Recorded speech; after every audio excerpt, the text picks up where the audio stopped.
Muitíssimo bom dia, muitíssimo boa tarde, muitíssimo boa noite.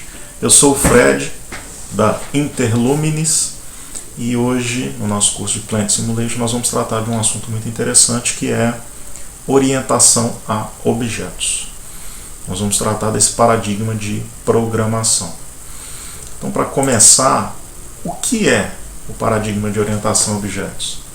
É um paradigma que se entende como um padrão para a criação, para o nascimento de determinados processos ou de determinados componentes dentro do nosso projeto e que ajuda a padronizar tudo aquilo que nasce em uma determinada operação é padronizado por um paradigma de classe, de herança, de derivação. Então, quando nós temos o paradigma orientado a objeto em funcionamento, nós temos uma ferramenta que nos ajuda a padronizar tudo aquilo que está nascendo no nosso processo. Nós vamos ver isso mais à frente no curso, mas a princípio, para que nós tenhamos uma base bem fortalecida, ele nos ajuda em quê? Ele ajuda a fazer manutenção. O nosso sistema fica mais robusto, ajuda a entender melhor a complexidade do processo, do projeto e também na manutenção. Por quê? A nossa classe, se há uma modificação na nossa classe principal, se o número era um inteiro que tinha 6 casas e agora passa a ter 7 casas, as classes derivadas, as classes que herdam esses atributos, que são essas informações número, data e tipo, de dentro da classe principal, que é a classe peça, automaticamente assumem essas características. Então, o paradigma de orientação a objetos nos facilita muito nesse quesito, na questão da manutenção do nosso projeto.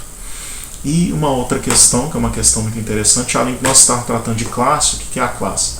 É a peça que está sendo criada, que está nascendo no nosso processo. Ela nasce a partir de uma classe principal. As classes derivadas herdam os atributos da classe peça. O que eu quero dizer com isso? Que a minha peça propriamente dita vai estar aqui atrás, na instância.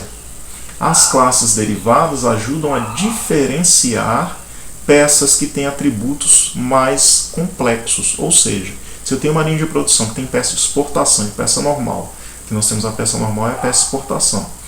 Essas duas classes derivadas da classe peça, entende-se que elas herdam o número, a data e o tipo, que são atributos, são características de peça. Porém, na classe CKD, que é uma classe de exemplo que nós estamos usando aqui, que é tipo como se fosse uma exportação ou uma peça de reposição especial, que não vai participar de todo o processo, ela tem um ID. Então, toda vez que eu crio uma instância ou uma nova peça da classe CKD, essa peça vai ter um ID CKD, ao contrário da peça normal, que não terá esse atributo. Então, recapitulando, nós temos uma classe principal, a classe Pi, que é a classe peça. As classes derivadas vão ser usadas para modelar as peças que vão nascer no processo. Porém, se eu precisar fazer manutenção em número de peça, em data ou em tipo, eu tenho que vir aqui na classe peça e fazer alteração, e elas vão passar a nascer, as peças passam a nascer, a ser tratadas de acordo com os atributos que eu estabeleci na minha classe principal.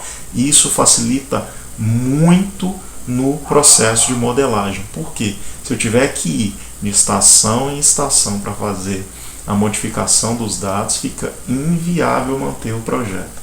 Então, essas são questões que o gêmeo digital, no caso o Plant Simulation, ajuda em muito a sanar. Tá bom? Espero que vocês tenham gostado da aula aí. Por hoje essa aula termina, porque é um tema um pouquinho mais complicado, mas também nós vimos aí que é bem simples de ser entendido.